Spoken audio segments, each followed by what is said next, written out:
وزیر اعظم شاہد خاقان عباسی کا کہنا ہے کہ بھارت کا تشدد کا راستہ جنوبی ایشیا میں امن کے قیام میں بڑی رکاوٹ بن رہا ہے، لہٰذا اس کے پرتشدد رویے سے خطے میں امن کے قیام میں مدد نہیں ملے گی۔ ترجمان وزیر اعظم ہاؤس کے مطابق وزیر اعظم شاہد خاقان عباسی سے جاپان کے وزیر خارجہ تارو کونو نے ملاقات کی، جس میں دونوں ملکوں کے تعلقات سمیت باہمی دلچسپی کے امور پر تبادلہ خیال کیا گیا۔ اس موقع پر جاپانی وزیر خارجہ نے دہشت گردی کے خلاف جنگ میں پاکستان کے کردار کو سراہتے ہوئے کہا کہ دہشت گردی اور انتہا پسندی کے خاتمے کے لیے پاکستان کی قربانیوں کو قدر کی نگاہ سے دیکھتے ہیں۔ دہشت گردی اور انتہا پسندی کے خاتمے کے لیے پاکستان کا کردار اہمیت کا حامل ہے۔ جاپانی وزیر خارجہ سے گفتگو میں وزیر اعظم شاہد خاقان عباسی کا کہنا تھا کہ جاپان کے ساتھ تجارتی سرمایہ کاری تعلقات بڑھانے کو خوش آمدید کہتے ہیں۔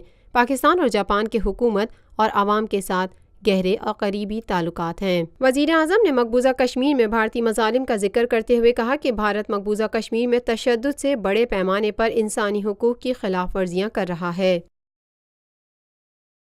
پاکستان میں پہلی مرتبہ حالات حاضرہ کے مختصر مگر جامع پروگرامز، خبروں، تبصروں کے علاوہ دیگر سماجی، تجارتی، ثقافتی، تفریحی، معلوماتی، مذہبی، تعلیمی، صحت اور بچوں کے پروگرامز صرف TNN TV پر۔